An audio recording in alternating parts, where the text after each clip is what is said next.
in a quiet, sun-dappled corner of the Whispering Woods, lived a fox named Phineas.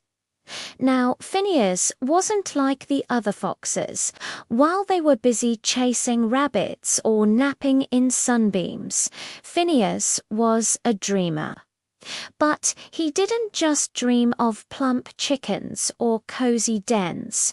No, Phineas dreamt of the stars. He'd spend his nights gazing at the diamond-dusted sky, his heart aching with a curious longing. He wanted to visit those twinkling lights, to dance on the moonbeams and whisper secrets to the constellations.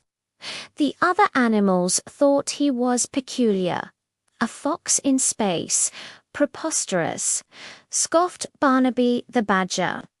Your paws are for digging, not for steering starships, hooted Professor Hoot, the wise old owl.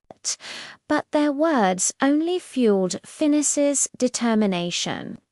He knew he couldn't build a spaceship from sticks and stones. He needed something more magical. He needed to build it from dreams.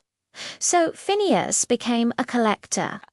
He crafted a delicate net from spider silk and morning dew, and every dawn he'd venture out to gather the dreams left behind by the sleeping forest creatures. He gathered the squirrel's dream of finding an everlasting acorn shimmering with golden light.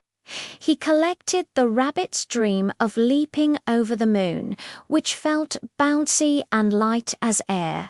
He even managed to catch a piece of the grumpy badger's dreamer, surprisingly soft and fluffy vision of a perfectly tidy burrow. Each dream had its own texture, its own color, its own special energy. He took them back to his workshop, a hollowed-out ancient oak tree. With meticulous care, he began to weave them together. The golden acorn dream became the ship's resilient hull. The rabbit's leaping dream formed the powerful, silent engines ready to bounce off the atmosphere.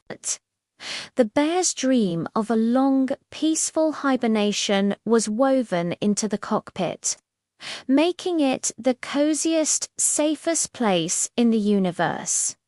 The badger's dream of tidiness.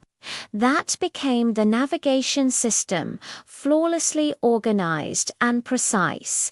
Slowly, astonishingly, a vessel took shape. It wasn't made of metal or wires, but of pure, shimmering potential. It pulsed with a gentle, multicolored light, humming with the quiet joy of 100 sleeping minds. He called it the Starduster. The night of the launch arrived. The moon was a perfect silver coin in the sky. The other animals gathered, their skepticism now replaced with wide-eyed wonder. There, in the clearing, was the most beautiful thing they had ever seen. Phineas, wearing a tiny helmet made from a hollowed-out walnut, stood by his creation. He turned to his friends, his heart full. "I'm going," he said, his voice full of emotion. "But I'll bring back a story for each of you, with a soft whoosh, not of fire, but of pure imagination." The Starduster lifted off the ground. It floated silently upwards, a bubble of light and hope, sailing past the tallest trees and into the endless starry ocean. Phineas looked back at his home, a tiny green and blue marble, and then forward to the infinite adventure that awaited him, all thanks to a spaceship built from dreams. Thank you so much for joining me on this little journey today. If you enjoyed Phineas's story, don't forget to hit that like button and subscribe for more tales from the Whispering Woods. See you next time.